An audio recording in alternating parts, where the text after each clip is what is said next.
그러면은 아이들한테도 그런 봉투 분할법이라던가 이런 걸 좀 알려줘야 될 것 같은데, 네. 네, 그 봉투 분할법이 정확히 어떤 건가요? 아, 네. 이게 아주 단순한데요. 이제 네. 급여 받으시잖아요. 네. 예, 우리가 지금은 이제 통장으로 받으니까 네. 통장에서 들어온 이 돈들이 적금이나 여러 네. 가지 이제 명목으로 빠지게 되는데 네. 예전에 이제 저희 아마 부모님 시절에는 봉투로 받으셨을 거예요. 맞아요. 예, 봉투로 받으면 이제 봉투를 집에 네. 와서 예, 어머니에게 전달을 하고 했겠죠. 그 봉투에 받은 돈을 생활비, 뭐 교육비 이런 식으로 쪼개서 나누어 쓰는 겁니다. 아. 예, 그래서 여기에 있는 돈은 이 목적으로만 쓰도록 하는 거죠. 이게 습관이 되다 보면은 네. 돈을 우리가 기업에서 재무제표를 하듯이 네. 나의 돈도 이 재무제표가 이렇게 딱 생기게 되는 거죠. 들어오는 네. 돈, 나가는 돈의 항목이 명확하게 구분이 되기 때문에 아. 예, 절약을 할 수도 있습니다. 그러니까 한때 유행하던 통장 쪼개기. 네, 아. 맞습니다. 근데 이게 네. 왜 유행이 끝났느냐? 유행이 끝난 게 아니고 이제 네. 생활이 되다 보니까 네. 이 통장 쪼개기라는 단어가 이제 안 나오는 거죠. 네. 세뱃돈 최근에 받았을 거 아니에요? 맞아. 네. 그거 어떻게 하는지 많이 엄마들이 아, 궁금해하시더라고요. 네, 어떻게 네, 관리해줘야 되나요? 네, 세뱃돈을 네. 사실 가장 관리하기 쉬운 방법은 입출금 통장이에요. 아. 예, 왜냐하면 입출금 통장을 한번 거치고 네. 적금 통장, 펀드 통장, 주식 뭐 매수 이런 식으로 가야지만 네. 이 내역들이 일목요연하게 확인이 될 수 있거든요. 근데 이거는 이제 돈에 관련된 아이들의 습관을 위해서도 중요한데 네. 이 입출금 통장에 입금을 해서 항목을 남긴다라는 거는 돈의 히스토리를 만드는 거거든요. 예. 큰아버지 그리고- 10만 원 뭐 이런 건가? 그렇죠. 예, 뭐 어떤 자금이었다. 그리고 이 자금이 뭐 펀드에 이만큼 들어갔다가 네. 다시 입출금 통장에 들어왔을 때에는 이만큼의 수익이 났었다라는 음. 거를 우리가 볼 수가 있어요. 음. 왜냐하면 적금 통장, 펀드 통장은 해지하면 이 통장을 절대 볼 일이 없거든요. 맞아요. 예, 근데 맞아요. 이 입출금 통장을 거치게 되면 입출금 네. 통장은 나중에 시간이 지나서라도 네. 꼭 한번 확인을 해보기 때문에 어떻게 보면 가계부네. 네, 맞습니다. 나의 가계부인 거죠. 나중에 네. 아이가 컸을 때, 세뱃돈 누가 줬어요? 이걸 다 볼 수 있겠네요. 2021년 설날 크니모 5만 원, 네. 모모 3만 원 막 이렇게 해가지고 저희 같은 경우는 그냥 이제 부모님한테 이렇게 맡기면 알아서 이렇게 해주시고 네, 했는데 네. 교육 차원에서라도 이제 네. 아이들한테 투명하게 공개하고 네. 직접 입출금도 하게 하고 이렇게 하는 거예요. 네, 맞습니다. 근데 이제 저 같은 경우에는 지금도 궁금한 게 네. 만약에 이제 뭐 주택 자금을 마련하느라고 대출을 네. 많이 받은 그런 집도 있을 거고 네. 다른 대출이 있는 집 같은 경우에는 아이가 생겼다고 하더라도 대출 이자 부분이 지출로 네. 나가니까 그런 걸 빨리 이제 해결하는 게 더 급할 수 있잖아요. 네. 근데 하지만 그렇다고 아이가 안 자라는 것도 아니니까 네. 그런 경우에도 봉투 분할법을 적용해서 네, 해야 네. 되나요? 주로 좀 이렇게 강구하시는 분들께서 네. 부모님이 이제 대출 이자를 내고 해야 되다 보니까 네. 아이 몫으로 모아뒀던 거를 해지를 해서 대출을 갚는 경우들이 있어요. 네. 네. 현실이죠. 네, 근데 물론 이거를 갚음으로 해서 이자가 좀 줄어드는 효과는 있겠지만 그래도 이 아이의 몫은 아이의 꿈을 위해서 마련한 돈이기 때문에 네. 분명히 계정을 분리를 하셔야 되고요. 이자를 위해서는 좀 더 다른 부분에서 절약을 하셔서 상환을 하시는 게 맞다고 생각을 하죠. 그러니까 이거 네. 지금 말씀하신 거 듣고 이제 네. 갑자기 든 생각인데 제가 네. 어설프게 어디서 주워들은 바로는 뭐 금액이 돈이 있으면 현재 가치가 있고 미래 가치가 있고 네. 뭐 이런 게 있잖아요. 네네. 그럼 갑자기 든 생각인데 자녀의 미래에 투자하는 거 훨씬 더 봉이 더 네. 크지 않을까라는 생각이 들어요. 계산기만 만약에 두드린다고 하면 네. 어쩌면 대출 이자를 갚는 게 네. 유리한 경우가 있을 수도 있어요. 아. 그렇지만 저희가 아이의 꿈을 위한 자금인 만큼 네. 그 부분만큼은 꼭 모아 주어야 한다고 생각을 합니다. 지금까지는 이제 부모의 경제관념에 대해서 얘기했다면 아이의 네. 경제관념을 심어주는 것도 중요할 것 네, 같아요. 맞습니다. 근데 이제 요즘 학부모들은 사교육에 조금 더 돈을 들인다고 해야 되나? 네. 그래서 이제 궁금한 게 돈 공부랑 영어 네. 공부랑 둘 중에 하나만 고를 수 네, 있다면 이제 정말 현실이죠. 영어학원 안 보낼 수도 없고 수학학원 네. 안 보낼 수도 없고 우리 아이만 뒤처지는 것 같은데 그렇죠. 예, 어느 하나 중요하지 않은 것은 없지만 네. 만약에 둘 중에 하나를 꼭 선택을 해야 네. 된다라고 하면 네. 저는 돈 공부가 먼저라고 생각을 하고 있습니다. 왜냐하면 사실 영어 공부를 안 네. 하고 영어를 못 하고 살 수는 있잖아요. 있잖아요. 예. 그쵸. 예, 지금처럼. 저도 영어 공부 많이 하고 막 열심히 토익 공부도 하고 했었는데 네. 실제로 제가 살면서 영어를 할 일이 그렇게 많지는 않았거든요. 예, 근데 만약에 돈에 대해서 모른다면 어떨까요? 지금 우리가 이렇게 일을 하는 것도 다 돈을 벌기 위해서 하고 네. 있는 건데 돈이 없으면 살 수가 없기 때문에 네. 기본적으로 돈 공부가 우선이 돼야 된다고 생각을 합니다. 예. 실제로 저희가 돈 공부는 많이 못 해봤죠. 그쵸. 저희 때는 과목이 하나 있었으면 좋겠어요. 네. 저희 때는 이제 이 돈 공부를 해야 된다는 것 자체가 네. 뭐 금융을 굳이 공부할 필요가 없잖아요. 네. 지금 시대는 다 스스로 할 수 있고 음. 하다 보니까 정보를 얼마나 빨리 캐치하느냐에 네. 따라서 지금은 이 정도 차이지만 음. 한 5년, 10년 후에는 이렇게 차이 날 수가 네. 있으니까. 이게 저희가 영어 공부를 하고 열심히 학원에 가는 거는 사회의 기대에 부응하는 아이로 키우기 위한 경우가 많이 있을 수 있어요. 물론 네. 자신의 꿈을 위한 것도 있지만 우리나라 교육 현실을 봤을 때 네. 사회의 어떤 기대 수준에 맞는 아이로 크는 아이가 되는 경우가 많은 거고요. 돈 공부를 열심히 해서 아이가 원하는 꿈을 이룰 수 있는 바탕이 된다라고 하면 그 부분에 있어서는 돈 공부가 좀 우선이 더 되어야 한다고 생각을 합니다. 그렇다면은 이제 아이한테 조금 돈 공부를 경쟁하면 심어줘야 될 텐데 네.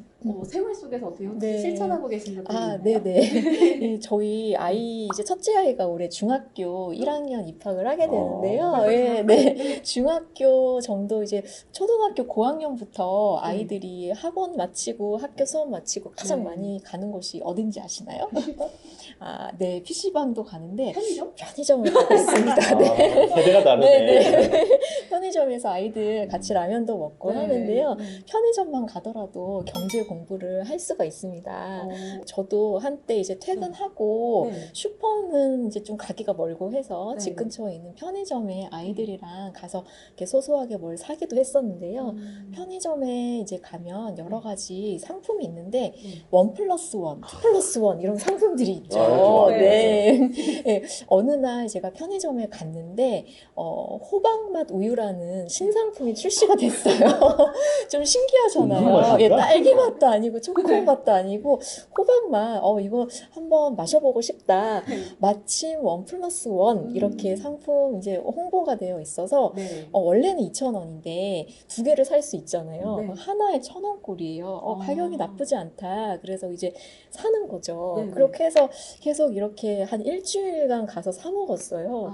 근데 같은 어느 날, 네, 갔더니 이게 2+1으로 바뀌었더라고요. 더 네, 많았네요. 2+1인데 2,000원으로 살 수가 없어요. 고민하게 4,000원, 되는군요. 예, 그렇죠. 4,000원을 주고 3개를 얻을 수 있는데 하나당 1,300원 정도가 됐죠. 네. 네, 1,000원에서 1,300원으로 오르니까 네. 이게 조금 망설이게 되더라고요. 그죠. 네네. 그래서 저희 아이가 엄마 이제 사람들이 호박맛 우유가 맛있다고 생각을 하나 봐요. 사람들이 1,300원이 돼도 사 먹는다고 생각을 하니 2+1으로 바뀐 게 아닐까요? 이렇게 얘기를 하더라고요.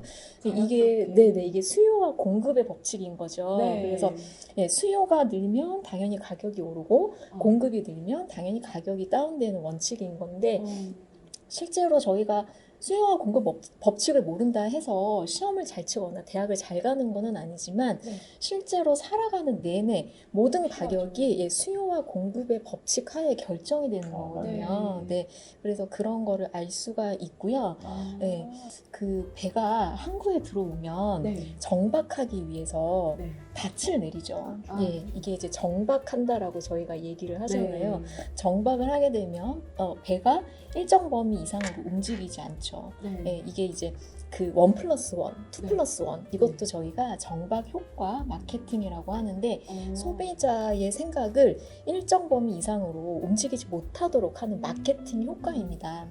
1+1이라고 했을 때 싸다라는 생각이 들죠. 그렇죠. 맞아요. 네, 이거 사야 되겠다. 안 이런 사도 생각이 사게 들어요. 돼요. 네, 이거 생각 없다가 이거 살 이유가 없는데 이거 한번 사봐야 되겠네. 이런 맞아요. 생각 들죠. 네. 그게 바로 정말 네. 홈쇼핑 혹시 하시나요? 네, 좋아요. 네. 아무 생각 없다가 채널 네. 돌리다가 네. 사고 있어요, 제가. 매진임박. 네.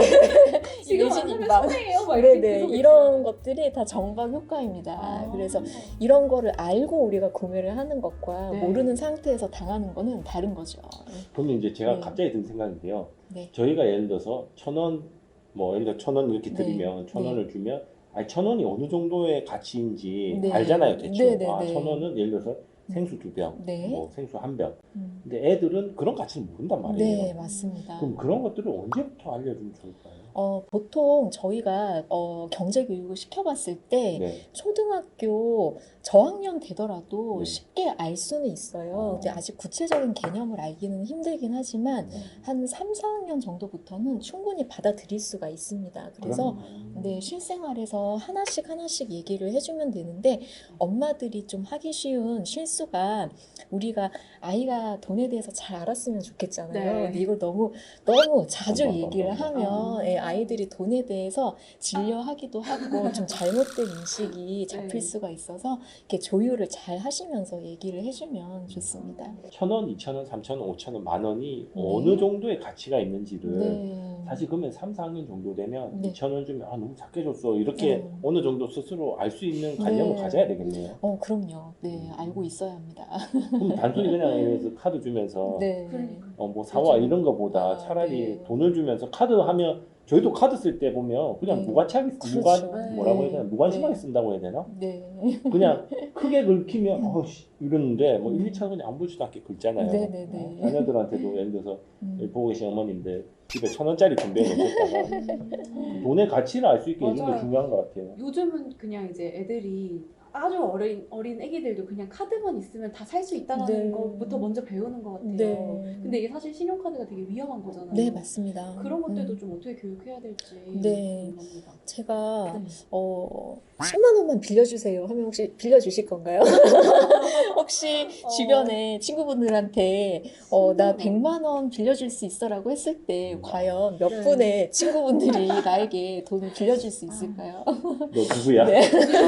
네, 쉽게 사실 못할 빌려줄 거예요. 수가 없죠. 네. 근데 내가 만약에 친구가 빌려줬다. 나 신용이 높은 사람이야. 라고 금융기관이 생각하지는 않습니다. 네. 금융기관이 생각하는 신용이라는 거는 네. 매월 창출할 수 있는 현금 흐름을 얘기를 하는 거예요. 월급 받고. 네, 그렇죠. 네. 예, 이제 월급쟁이면 근로소득을 받고 어. 있다라는 거. 네. 예를 들면 내가 사업자라고 하면 매출 금액, 뭐 음. 임대사업자다 그러면 매월 들어오는 임차료 이런 현금 흐름이 있냐를 보고 네. 돈을 빌려주는 거거든요. 네. 신용카드라는 거는 금융기관에서 이제 먼저 빌려주고 한 달에 한 번 나중에 돌려받는 거잖아요. 네. 만약에 이 사람이 돈을 갚지 않았다라고 하면 그만큼의 리스크를 가지고 있는 거기 때문에 네. 우리가 금융기관에서는 그 부분을 철저히 조사를 하고 신용카드를 발급을 해주는 거잖아요. 네. 그래서 이런 부분들을 아이들에게도 얘기를 해주면 좋고 네. 이왕이면 아이들은 중고등학생 정도가 되면은 체크카드를 만들 수도 있어요. 네. 그래서 좋네. 예, 체크카드를 사용할 수 있도록 하면 좋겠습니다. 체크카드 쓰면 이제 스스로의 그 지출을 네, 관리할 수 있으니까 그렇죠. 요즘 애들은 차라리 계좌에 넣어주고 네. 체크카드로 써도 모방합니다. 용돈을 아이가 필요할 때마다 주는 분들도 있고 네. 딱 정해진 돈을 주는 분들이 있는데 경제 교육을 위해서는 일정한 금액을 주는 게 맞고요. 아이들도 내가 정해진 돈 이내에서 쓸 수 있다라는 개념을 몸소 느껴야지만 절약이 실천되거든요. 네, 그래서 꼭 용돈을 주실 때에는 한 달에 한 번 혹은 아이가 너무 어리다라고 하면 그 개념을 좀 더 익힐 수 있도록 네. 일주일에 한 번 정도 주시면 좋겠습니다. 예, 저학년이면 이왕이면 통장을 이용을 하기보다는 실제로 이런 지폐를 주시면서 예, 한 달에 뭐 일주일에 1,000원, 2,000원 이렇게 활용을 하시는 게 좋겠죠. 그러면 이제 용돈 기입장도 쓰도록 하고 이렇게 하시나요? 저는 용돈 기입장까지는 얘기는 하지 않고 있습니다. 이게 뭔가 관리를 해야 된다라는 게 너무 네. 강박이 맞아요. 되고 스트레스가 되다 보면은 네. 아이들도 이게 좀 힘들어지거든요. 네. 용돈 기입장 오랜만에 듣는데 저는 용돈 기입장을 쓰라고 이렇게 막 학교에서 배우고 열심히 음. 그걸 쓰다가 계속 이제 쓰다 보면 까먹고 안 네. 쓰고 이렇게 놓치게 돼서 밀려서 네. 쓰고 이랬던 네, 기억이 네, 너무 맞아요. 나서. 네. 내가 원래 자판기에서 커피 뽑아 먹었던가 그렇죠. 너무 스트레스가 되면 안 네. 되니까요. 네. 그러면 이제 어린이날이 또 다가오고 있잖아요. 네. 어린이날에 이제 용돈이나 선물을 주식으로 주는 부모님들도 요즘은 많을 것 같아요. 네. 네, 어떻게 주식을 아이들한테 설명할 수 있을지 주식에 네. 대한 개념도 교육이 필요하겠죠. 네네. 제가 만약에 네. 우리 아들한테 이번 어린이날 선물은 너 삼성전자 주식으로 주기로 했어라고 하면 아이가 좋아할까요? 네, 너무 안 좋죠. 아이들은 당연히 그냥 돈으로 주세요. 차라리 이렇게 얘기를 할 것 같아요. 그래서 아이들하고 이런 좀 완급 조절이 좀 필요한데 아이들도 이제 너무 엄마가 경제 교육계에 이렇게 혈안이 돼서 나 너 주식 사줄래 이렇게 하기보다는 네. 너가 원하는 거, 너가 필요한 거, 요거는 내가 사주고 나머지 돈은 내가 이런 주식을 한번 사볼게. 이렇게 좀 비율을 맞추시는 게 좋고요. 주식은 사실 우리 아까 말씀드린 대로 네. 우리 주변에 아주 많이 널려 있잖아요. 네. 우리가 마시는 이런 생수부터 시작해서 아이들이 사용하는 핸드폰, 기기 혹은 아이들이 사용하는 핸드폰에서도 특별히 사용을 많이 하는 어플이 있을 거예요. 그렇죠. 네, 그리고 저희 아들은 이제 게임을 너무 좋아해서 게임을 하거든요. 그래서 게임과 관련된 이야기를 하다 보면 자연스럽게 주식 이야기도 해볼 수가 있고 네. 자, 너 이렇게 게임 많이 하는데 네. 이 게임을 하는 것도 중요하지만 이 게임 회사의 주식을 한번 사보는 거는 어때? 이렇게 한번 제안을 해볼 수도 있겠죠. 네. 건강한 대화네요. 게임을 가지고 쉽지 않은데. 네, 쉽지는 않지만 네. 아이가 거부 반응이 있으면 거기서 스탑을 하시는 게 맞고요. 음. 차근차근 이야기를 해 나가시는 편이 오히려 네. 편안하게 투자를 하실 수 있는 방법입니다. 시간이 많잖아요, 아이들은. 그렇죠. 네.